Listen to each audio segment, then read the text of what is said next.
Okay, everybody, welcome to another Losant Deeper Dive webinar. I know I say this every time, but I really do think we have another great deeper dive planned for you today.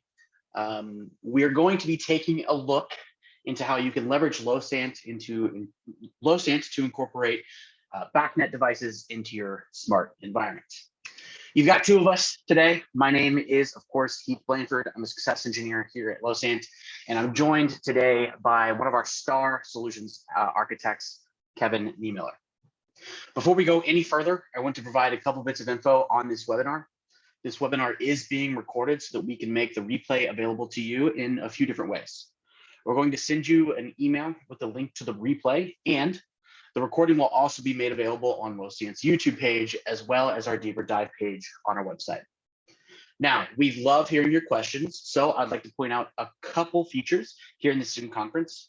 You can use the Q&A feature to ask questions and the chat feature to also ask questions, and I'll be monitoring those throughout our time together. Then at the end, Kevin and I will have a little Q&A session with those posted questions. Let's do a quick review of the Losant Enterprise IoT platform. Losant is an industry-leading IoT platform. As an application enablement platform, Losant provides enterprises with the building blocks they need to create their own IoT products. The Losant platform consists of 5 key integrated components to help customers achieve that. End-user experiences, which allow you to build a fully functional web interface that let your users interact with your connected devices. A visual workflow engine, which is the low-code brains of your connected solution. It's how you trigger email notifications, create events, send commands to those connected devices, and much, much more. Data visualization, which also includes integration with Jupyter Notebooks, allows you and your end users to see what those connected devices are doing. Devices and data sources allow you to create a digital twin of your devices in the field, as well as integrate with other services that has the data you care about. And finally, edge compute, which is a suite of functionality that enables you to execute business logic right at the edge. Our customers and partners utilize all 5 of these integrated components to create the robust IoT products they put in front of their customers. Losant is a leader in the industrial, telecommunications, and smart environment spaces. And we've offered our platform to all sorts of customers, ranging from startups to companies in the Fortune 100. If you're looking to learn more about Losant, please reach out and we would be happy to set up some time for a much more in-depth conversation. While Losant provides the software foundation for IoT, we've surrounded ourselves with a great ecosystem of partners that help create this IoT solution. This includes strategic partners, which we share go-to-market strategies with, service partners who work with you to develop your end-to-end IoT applications, and technology partners that provide hardware, connectivity, and other services to round out your IoT solution. Again, I couldn't be more excited to have you all here today. I am going to pass the virtual mic over to Kevin, who will get us started with the webinar. Kevin.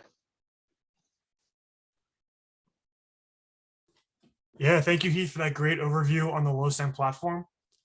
I'm excited to talk about BACnet with everyone here today and use the Losant platform to build an IoT product to easily monitor your smart environment.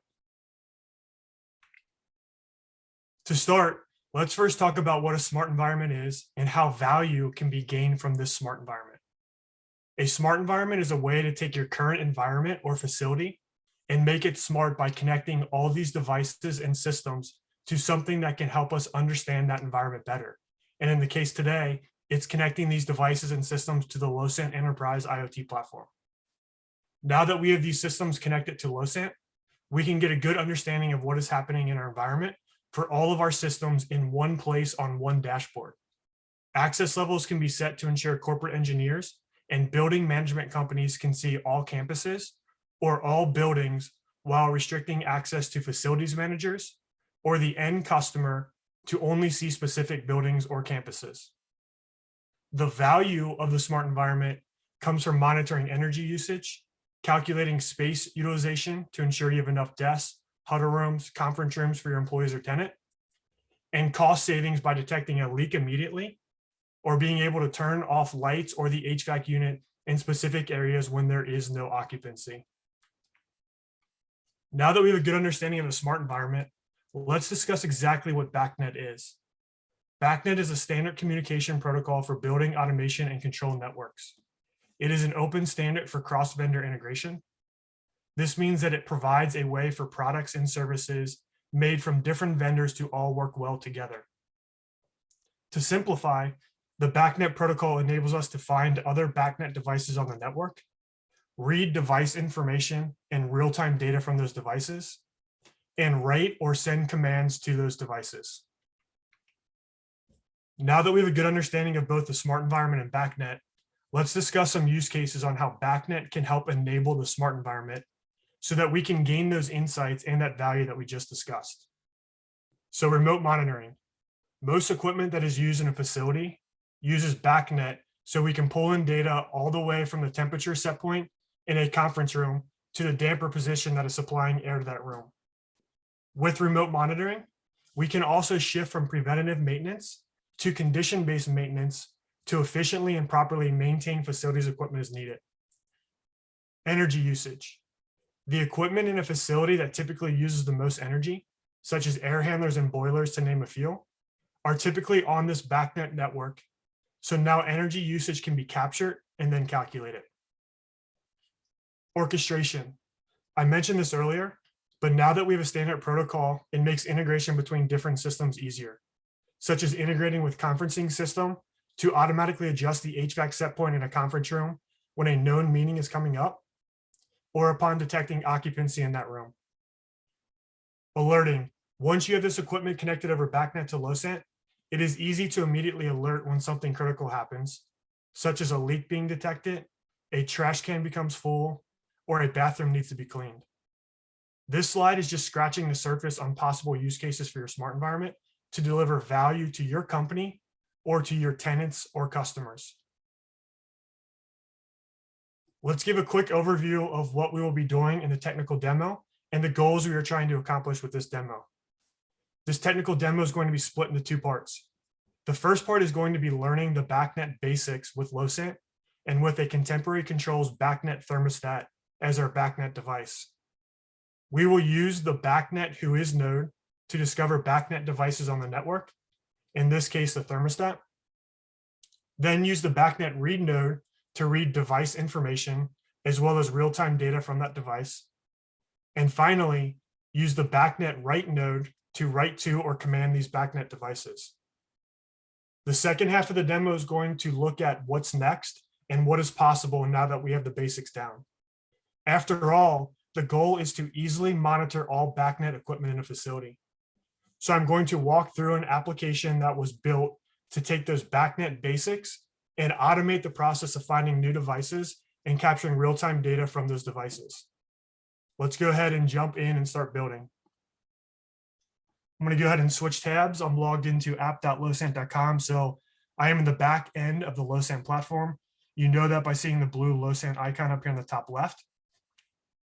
If I come over here on the left nav, we'll see the 5 major components that Heath mentioned. I'm going to go ahead and click on workflows. We're going to skip past the cloud application workflows, past the experience workflows that build that custom API layer. And we're going to go down here into our edge workflows. I'm going to skip these first 3 because we're going to be using those in the second half. And we're going to focus on this BACnet basics edge workflow for now. What we plan on doing, and you can, we'll come back to these top notes here, but what we're going to do is we're going to walk through these 6 steps right here. And each time we go through a step, we're going to be using data that we found here using BACnet in the next step. So the first step is we're going to find all devices on our BACnet network with the Whois command. We are then going to read device level information to know what those devices are. We're going to read the BACnet object information. So the BACnet objects that we will later transform into Losant device attributes to save into our time series database. With those BACnet objects or attributes, we're going to create a Losant device with those attributes. We're going to read the BACnet real-time data to store to that Losant device. And then finally, we're going to command the BACnet device using the BACnet write node. So let's go ahead and get started with step 1, which is BACnet Whois. I've already built this first workflow, so we'll go ahead in here and jump in. Let me click this virtual button And just a reminder, we're going to be using virtual buttons a lot here, but in the second half, we'll be automating this process and we won't have virtual buttons in there. So if we go and look at the whois command, what we have right now is I'm leaving all the defaults the same. So the broadcast whois IP, we're just leaving it the default. The broadcast whois and incoming IM port, we're leaving it at 47808. The scan time is once we send out that whois command, we're going to wait 30 seconds in this case for these BACnet devices to respond back. For this demo, I've set max devices to 1, just so we don't have to wait those 30 seconds. But in the second half of the demo, this will be cleared out so that we can pull back all the devices into the application. So now that we ran this, let's go look on our payload at working.BACnet discovered devices and see what we came back with. So if we open this up, what we can see is that we have found one device. This is the unique identifier, the BACnet unique identifier for that device. We found the address, the port, and the vendor ID. We're now going to use this unique ID and this address in order to do step 2, which is to find out what this device is. So we know we have one device out there on our network, but we don't know what that device is. So let's go ahead and find out what that is. I'm going to go ahead and drag over a virtual button here. Now that I have a virtual button or any node over here, I can actually select it. And then I can go ahead and click on other nodes to auto connect it for me. So I'm going to go ahead and use the BACnet read node. And then I'm going to use the debug node so we can watch it run. Now that we have the BACnet read node, we need the IP address, which we already know here. So let's go ahead and copy that and paste that in.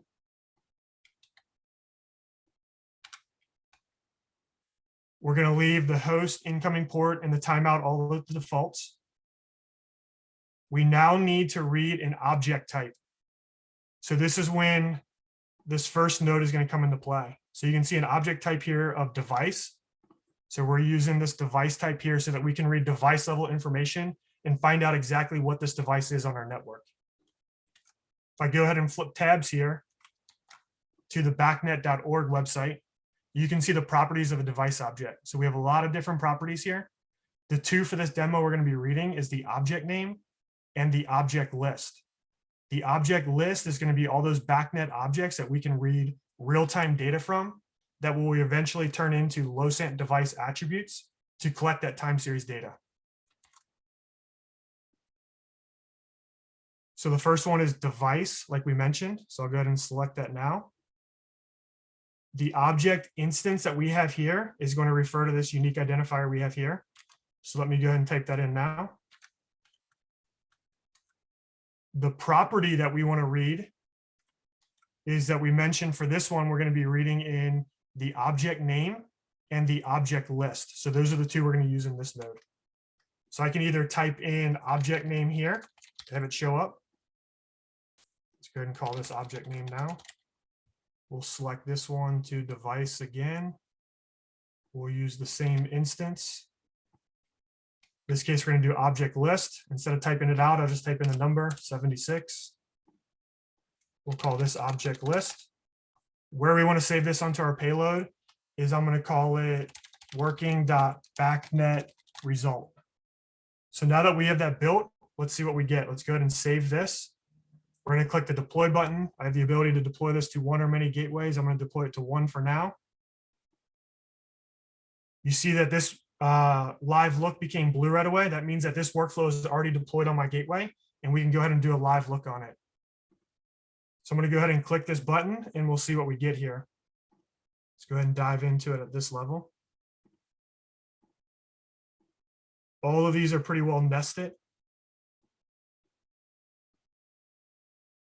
Okay, so now if we take a look at this, we read back the object name. So it's a Wi-Fi BACnet thermostat. And we've also read back the object list. And we can see that there's 120 different BACnet objects that we can transform into Losant device attributes if we would like to. Just to look at a couple of these, let's go ahead and open a couple and we'll talk through and explain what's going on here. Okay, so the couple that I'm showing here, you can see that we have, according to our common BACnet object enumerations, we have an analog input, that is instance 0 of analog inputs. We have another analog input, which is instance 1 of these analog inputs. And then we actually have another one, which is an analog value down here because it's type 2, which is instance 3. And we have a lot of other different object types here, but we're just going to focus on one analog input for now and one analog value for now. If you're wondering what an analog value is, it gives me the ability to push back or to write to it a new value. So now what we want to do, now that we know what this device is and we know all of the different objects that are here, we still don't know what these objects are. So we need to use this information in step 3 so we can read back BACnet object information to find out exactly what that object is. So let's go ahead and do that now. I'm going to go ahead and copy this workflow and just paste it in here. We are going to scroll down here. Instead of using device level, we're going to use analog input for the first one, which is type 0. The instance that we're going to use is going to be 0 this time. Now we need to figure out what the object property ID that we want to do. So flipping tabs one more time, I'm going to scroll up here to analog inputs. So here's an example of a BACnet analog input, all of the properties that are associated with it. We're going to focus on the object name so we know what it is. But again, there's a lot of other values that you can pull from here. And in the next edge workflow we build, we're actually going to be using the present value. So let's go ahead and use the object name now. So we already have that set up. Let's call this analog input instance 0 object name. The next one we're going to use is an analog value this time. We're going to use instance 3 since we're pulling from this one down here now. We want to use the object name for this one as well. And in this case, we'll call this analog value instance 3 object name. Let's save, deploy. We'll wait for that live look to go blue so we know it's deployed. Let's click this button. Now let's dive in and see what we got. So there's the first one, or the second one, I should say. And here's the first one. So what we just pulled in is the analog input 0 is the current temperature, and the analog value instance 3 is the heating temperature set point.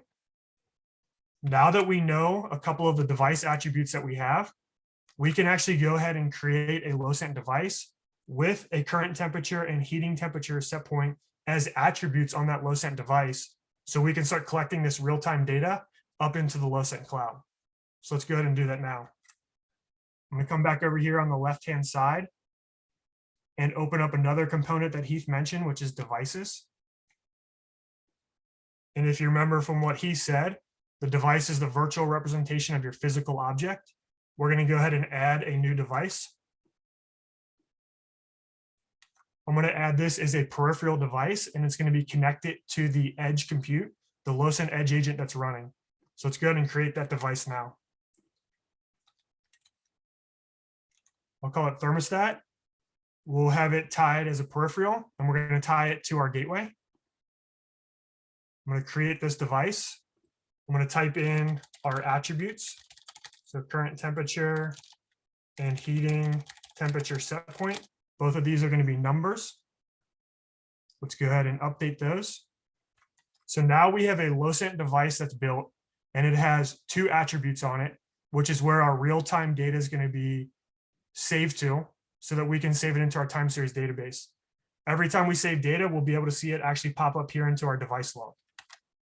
So let's go ahead and start reading in that real-time data now. So I'll go ahead and copy this workflow again. We've already done step 4, which is creating that Losant device. Let's go ahead and move this over to step 5 now. So step 5, what we want to do is we're going to leave the analog input and instance 0 the same, but we want to read the current value. So we mentioned how these objects have a present value as a property. So we're going to use that now. Let's go ahead and change this to 85, which is present value. We're going to call this current temperature, since we know what it is now. We'll do the same thing down here and change this to present value. We know this is the heating temperature set point. Let's go ahead and save this, deploy it. Go ahead and open the live look. We'll go ahead and press this virtual button. And now let's see what we got.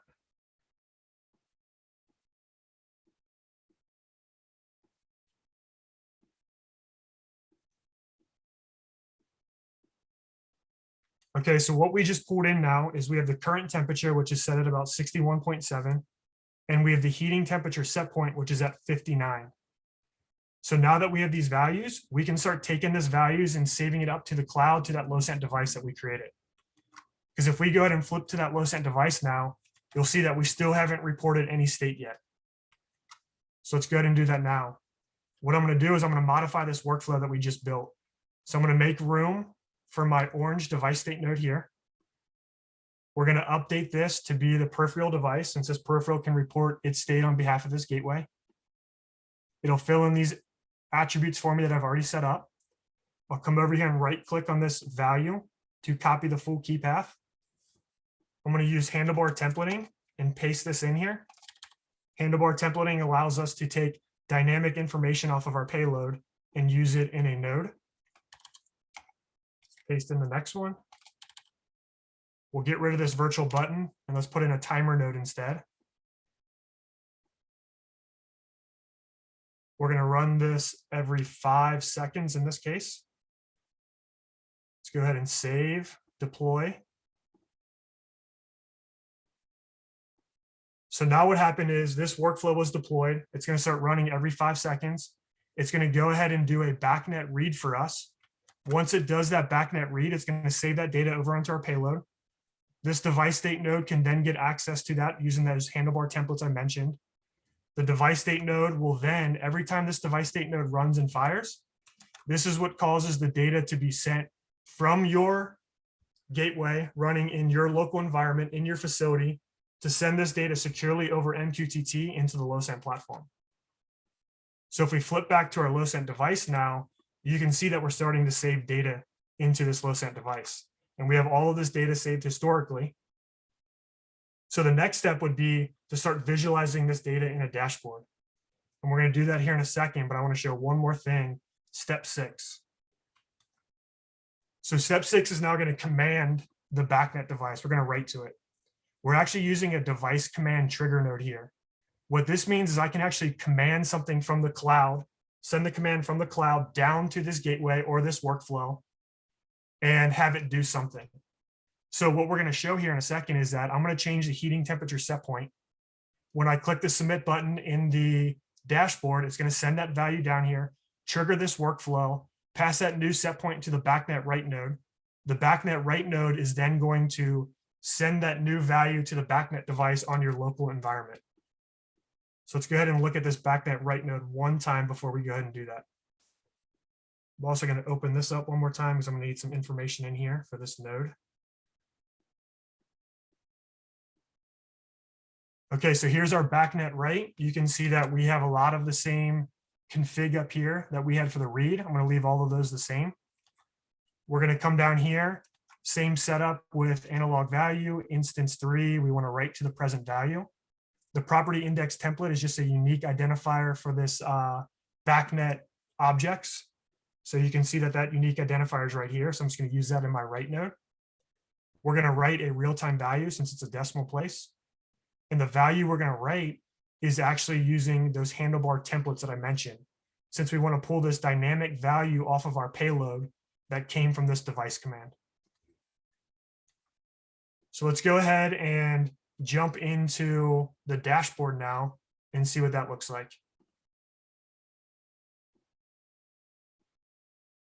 I've already created a dashboard here. I actually have a header up here that will tell you the device, and we see that we have no information and no header yet. The reason is because I built this dashboard with context variables. So you can configure context variables by going up here into the settings page. What context variables allow me to do is build one dashboard for all of my like devices. In this case, all of my like devices are a thermostat. So anytime I have a new thermostat, I can use this one dashboard for that. Let's go ahead and update this. we can see for the thermostat that we just started capturing data for, we have the real-time current temperature, we have the heating temperature set point, we have all of this as historical data, and we have the ability to push down a temperature to that device. So let's go ahead and unlock this. Let's change this from something like 59 up to 64. We'll go ahead and set that temperature set point. And again, when I click this button, it went ahead and sent a command down to the gateway running in your local environment. It gave it the set point of 64. It passed it to the BACnet write node. The BACnet write node commanded the device to go to that set point. So we can see it already went ahead and did that. We have 64 here. And we can also see that over here in our time series graph. So that completes what we were going to do for BACnet basics. I'm going to remove this timer node since we're going to automate a lot of this stuff, and I'm going to be pulling data from here as well. So what I want to do now is we're going to jump to the second half now, and we're going to show how we can take these steps here, and we're going to include a lot of these steps together in one workflow so that we can automatically find devices and then automatically read real-time data from them. To do that, I need a web application. We call them end user experiences, multi-tenant, so multiple customers can log in and only see their data. In order to initially set this up, what I did was I came over here. I touched upon another one of those components that Heath mentioned, which is our end user experiences. The first time you click on any one of these, it's going to see that there is not a web application set up yet. So it's going to ask me, do you want to set one up? And if so, do you want Losant to bootstrap it for you? And I selected yes to that. When I selected yes to that, it gave me a web application that you see here, where I can come in and change my logo. I can change my branding. I can even enter in a URL here. They're all on Losant. We call those slugs. Once I get this thing working properly, I can go ahead and add my own domain here. So on Losant's not there. And then I can also start adding my own links, which is what I did with this devices one. So if I go ahead and click on devices, what I want to do next is show you the edge workflow that I built that goes and finds all of the BACnet devices that are on my BACnet network and creates a list of them here. This one workflow is also going to associate all of the BACnet objects associated with this device. So if you remember, current temperature was one of them, type 0, analog input, instant 0. We also have another one down here, which was the heating temperature set point that we were looking at as well, which was 2 for analog value and instance 3. So what I want to do now is let's jump back into the back end instead of this front end web application that your customers could be using. And I want to show you how we got to where we're at right now. So how did we get this object list associated with all of these different devices that we can populate here? So the first thing I'm going to do is I'm going to jump back into Losant devices. I'm going to pull up this device here that was representing that on the front end. This device was automatically created based off the edge workflow that I'm going to show you next. And when that edge workflow created this device, it went ahead and filled in a name for me based off the BACnet object device name. It created as a peripheral, and it connected it automatically to the gateway that found it. In addition to this, it also filled in a lot of device tags for me automatically.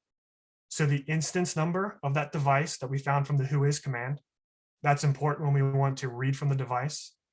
The property index, which is important when we want to write to the device, as well as a lot of other attributes that we need when we're reading and writing, such as the address and the port. I've also added in 2 other tags of my own. So this is the default interval that I want to be reading from this device, so every 900 seconds. I've also included a protocol tag here where I can specify BACnet, Modbus, OPCUA, things like that.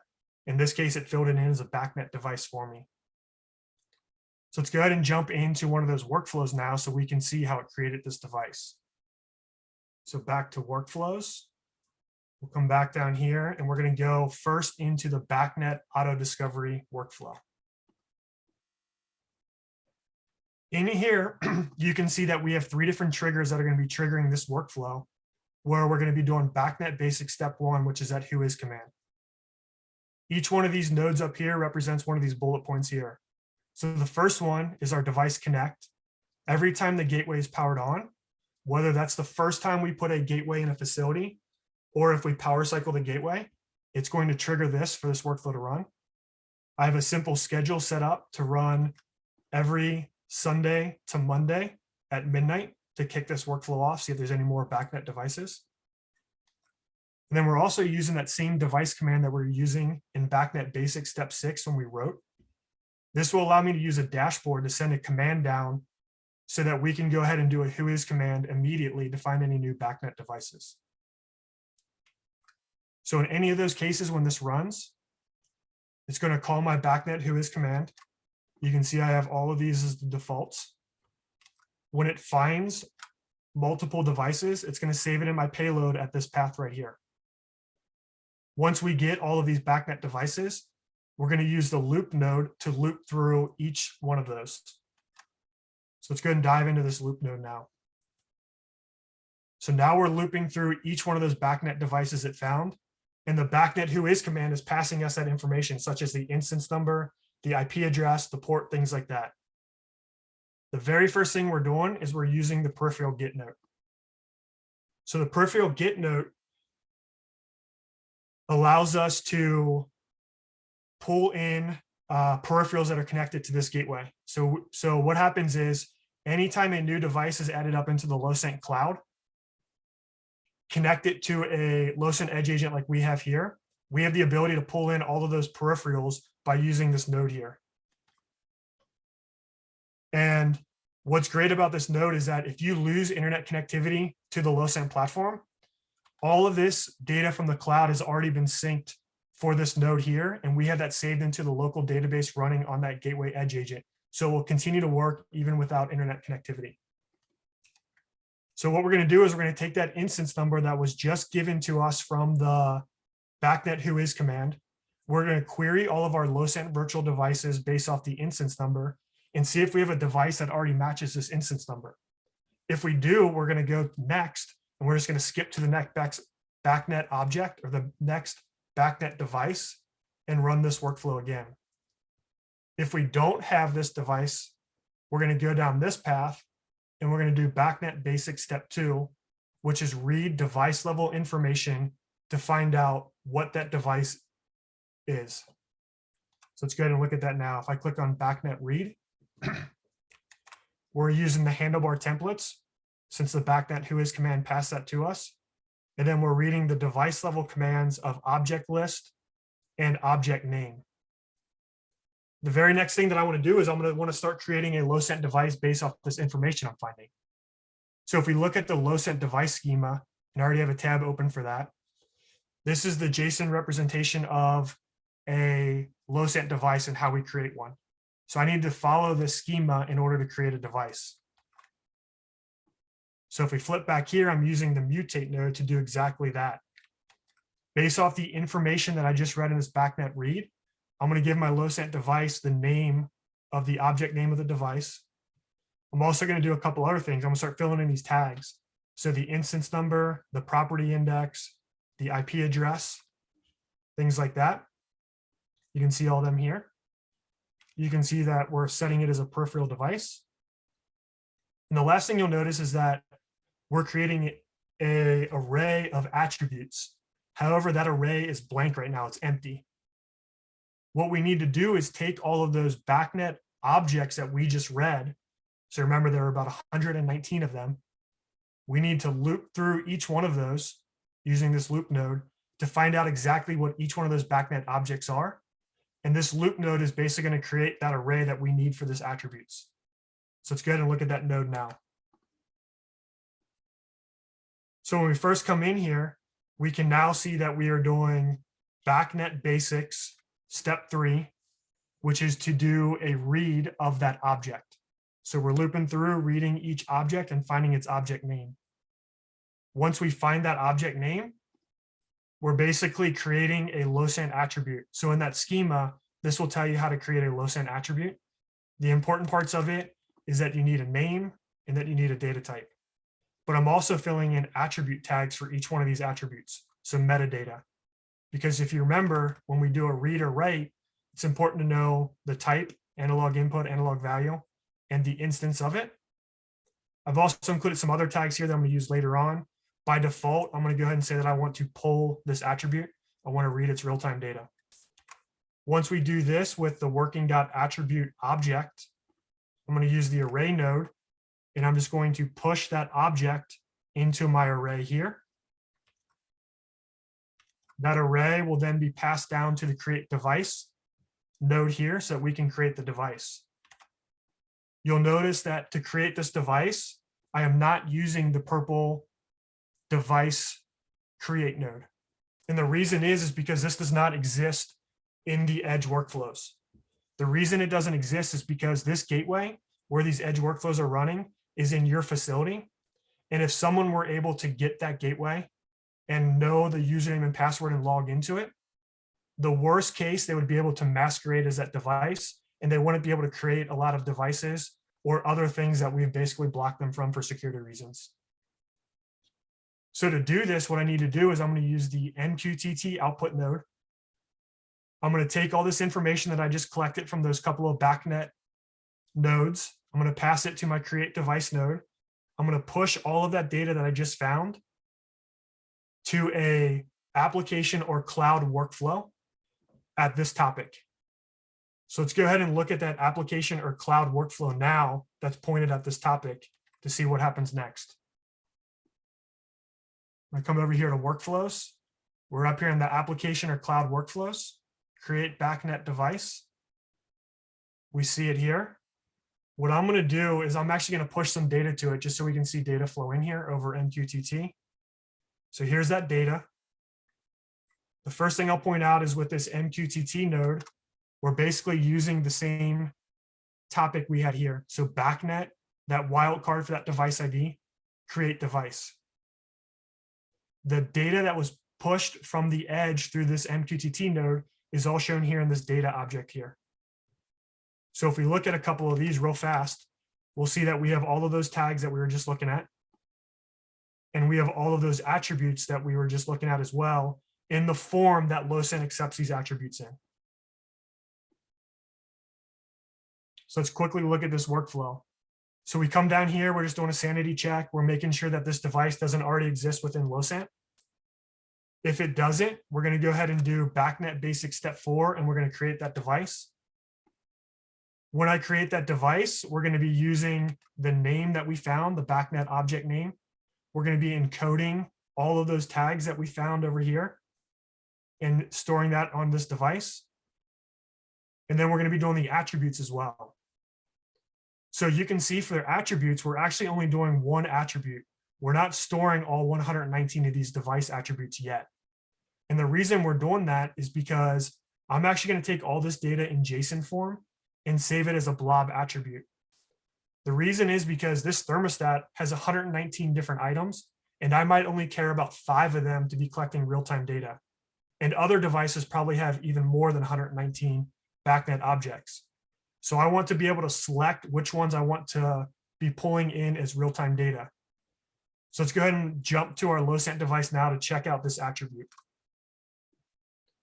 So if we flip over here to attributes, you can see that we have this one attribute right now. So BACnet objects formatted into Losant attribute form.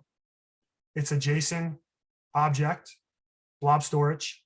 I can go ahead and click on this signed URL to get the data for it. Let's go ahead and do that real fast. Let me go ahead and open that up and see if I can show it here. So you can see that just how we had it in that application cloud workflow where we were creating a device, we have all of these attributes now. So current temperature, active temperature set point, we have the data type and all of those attribute tags that we care about. So now let's figure out how we can start collecting real-time data into the Losant platform for these objects. What I'm going to do real fast is I'm going to go ahead and open up a Losant experience workflow. So this is that custom API level that you can build for your UI, for your experience. This is actually the workflow that is generating the page that is showing all those BACnet objects in my web application over here. So I'm going to go ahead and click on devices here. I'm going to click on this device. Let's real quick just show how this went ahead and ran when I navigated to that page. The very first thing that we're doing is a device get based off that query parameter that I passed in. Once we find that device information, we're putting it on our payload at working.device, and we're saying that we want to see this attribute. So if we go ahead and open that device now, working.device.composite state, we can see that same signed URL that I was just looking at before. So now how do we get this JSON object so that we can see all of those? We're going to use the HTTP node to do that. So the HTTP node is pointing at the same URL that we have here. It's going to request that information, and then it's going to save it on my payload here as working.attributes. So if we open this up, we can see all of those attributes that we had before. And now I can display all of this information on this page like I'm doing right now. So now let's say that we want to automatically start capturing some of this data. What I'm going to do is I'm going to check the box for a couple of these. So I'll do current temperature and heating temperature set point like we were doing before. I'm going to go ahead and click update.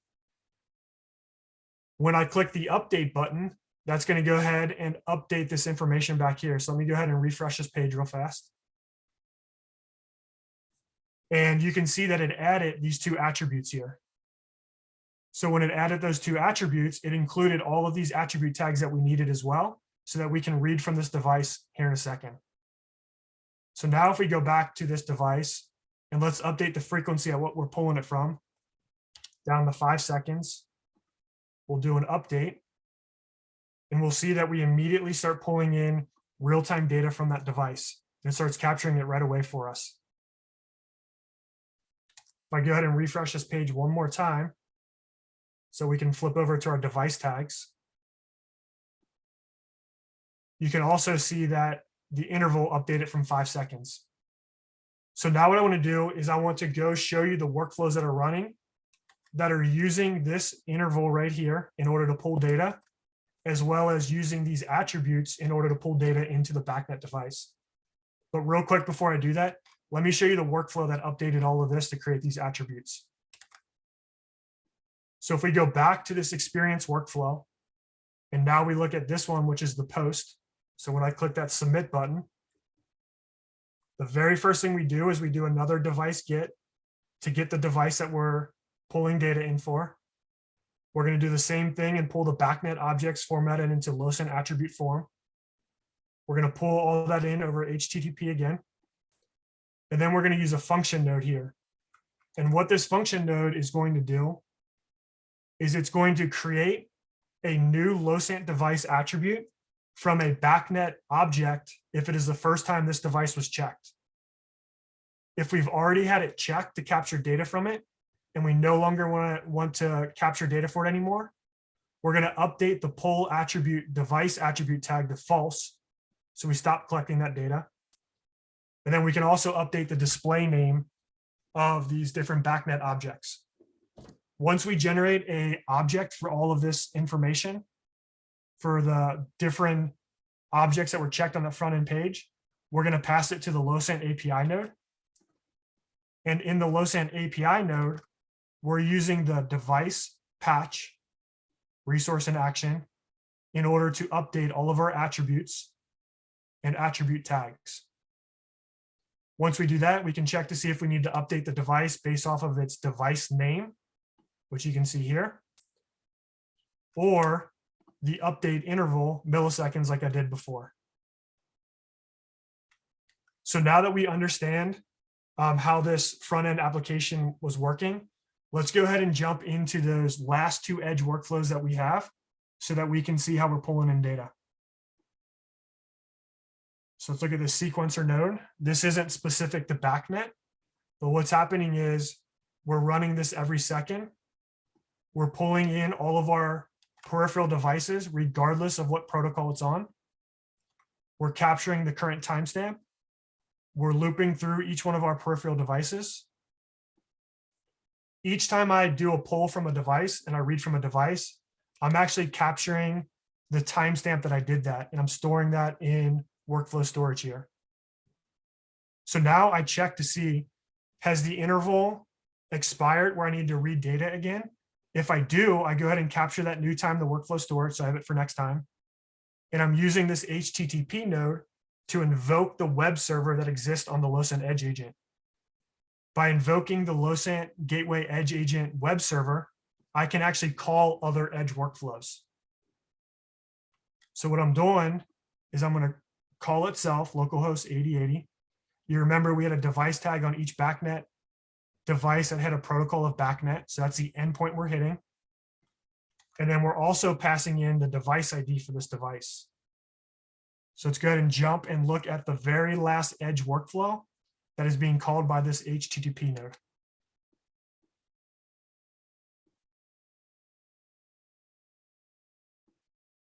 So if I open this one up now,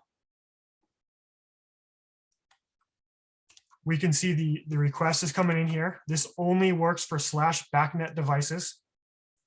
We're going to do a peripheral get based off that query parameter again of the device ID. If I pause this, we can go ahead and look at that. So there's the device ID. What we need to do now is with this device working.peripheral, let's go see what this looks like.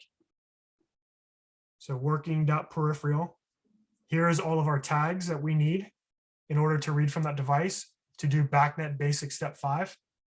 We also have all of these attributes that we're going to want to read from. You'll notice that the first two of current temperature and heating temperature set point have a pull attribute set to true. And this blob storage has it set to false because we don't want to try to read that from the BACnet device. So now what we're going to do is we're going to loop through all of these attributes and set them up into a form that the BACnet read node will accept in order to read all of these objects at one time. So if we click on the BACnet read node, we have great documentation. I can click on this check mark. If we scroll down, this is the array that we need to build. That includes type, instance, property ID. It's going to be 85 for present value for us, and the key of what we're reading. We need to create a long list array of all the attributes we want to read. So that's exactly what this is doing. It's basically taking a BACnet object. It's storing from the type, the instance, the property ID, and the key. It's pushing it into an array here, BACnet read array. We then pass that down to the BACnet read node so that we can use that here to read all of those BACnet objects. Once we read all of those, we're going to do one more loop. This loop is actually going to associate all of that BACnet data we just read from this BACnet read node to our attributes here so that we can store it in a nice form like this that shows us the attribute name, the device attribute name, and the real-time value. So if we look at this loop node real quick, we're storing up that BACnet object, and you'll see here that we're taking the name of the attribute, so current temperature, and setting it equal to the BACnet read result we just did, which was the value, 61.7. And then we're taking that object and we're putting it into working.update row. Now we can use working.update row here in our device state node. And we know what happens every time this orange device state node fires. That's what's causing the data to go from the gateway securely over MQTT up into the Losant platform. One last thing to show real quick is if I come back into this BACnet device, let's say I uncheck the heating temperature set point here and I click update. Let's go back to our device here and you'll see that we are no longer collecting data for the heating temperature set point because the attribute tag for pull attribute would have been updated to false. I'm going to go ahead and pass this back to Heath at this point since that concludes the technical demo part of this. Awesome. All right. Kevin, thank you so much for that awesome overview of BACnet and how you can integrate BACnet with Losant for your smart environments. Okay, before we jump into a Q&A, I do see that we have a few questions. I just want to mention a few last things. We love hearing that you're enjoying the Losant IoT platform, but those stories don't only matter to us. If you're enjoying your experience with Losant, please, we would love for you to write a review with Capterra and G2. I also wanted to mention that coming up in May, we do have a Losant partner deeper dive that is in the works with Senate. So stay tuned for more information on that. You can keep up with that information at losant.com/deeper dive. Kevin did mention quite a few awesome topics or great little things about Losant, specifically the blob attributes, which you can find in our documentation /devices/blobs. And we have a great Gateway Edge agent walkthrough, which you can find also in our documentation, which leads me into a great segue. No feature in Losant is released without being fully documented, but you also have some options to reach out with questions in our forums. And we'd love for you to take a look at other deeper dives as well. And if you're looking to hone your Losant skills, you can take a look at Losant University. Okay, Kevin, the first question. If I have one thermostat or more than one thermostat or more than one BACnet device, how can I establish a relationship between each of those devices and each device in Losant so that no duplicate workflows are run or there's any like sharing of data? Can you kind of like go over a little bit how devices are associated in Losant to physical devices out in the field? Yeah, that's a great question. And I think this question was asked probably in the first part of the demo. And hopefully the second part of the demo helped answer this question where, we just built a Whois Edge workflow in order to find all your devices and automatically create, one thermostat or hundreds of thermostats, if that's what you have, automatically in the Losant platform for you. So hopefully that helped answer that question. One other thing to add is that we also have a concept of Losant device recipes. So if you wanted to, you could actually set up a device recipe that has all of the tags on it already. It has all of the attributes on it that you want to collect already. And then you can create multiple devices based off that device recipe. Perfect. Yeah, that makes a lot of sense. And I know that you mentioned both MQTT with the Gateway Edge agent and then also making HTTP requests with an Edge workflow. Could you kind of go over what the best implementation is for BACnet and BACnet devices? Is it MQTT? Do we prefer HTTPS? Would love your take on that. Yeah, that's another great question. So HTTP is a great way to push data into the Losant platform. We can get real-time data right away that way. When we start talking about BACnet, the key is that we need to have some sort of gateway that's running on site in your facility so we can talk those local protocols without having to expose your BACnet devices to the public internet. So we use the Losant Gateway Edge agent running on a gateway in your facility that can talk to those local devices over BACnet. And then it forwards that data over secure MQTT into the Losant platform. So what you could do in MQTT is a great way because it's pushing data outward. So you don't have to open up firewall ports and things like that. It's very secure. And it also gives us bidirectional control so that we can send commands back from the cloud down to that device. Whereas if we were using HTTP to push data, it's really only one way to do that. Oh, okay, perfect. Yeah, that makes a lot of sense. Another question is we talked a lot about today about BACnet, but what about other services like Modbus, Dolly, KNX? I'll actually take this one. The Losant Gateway Edge agent has a lot of southbound connectors that we provide first class support for, things like Modbus TCP and Serial, SNMP, and a few other ones as well, like Allen Bradley for speaking directly to PLCs. But the Gateway Edge agent is just delivered as a Docker container. So any device that you can run Docker on, the Gateway Edge agent is perfect for. So you can implement kind of other services, other containers that can run next to the Gateway Edge agent, and then communicate with internal HTTP requests as well as the local MQTT broker. And then there's another question that I see, when to expect a Windows-based Losant Edge agent. We don't really have any plans currently for a Windows-based agent. As I said, the Gateway Edge agent is just a Docker container. So any machine, any OS that can run Docker, the Gateway Edge agent is a great example or great use case for that.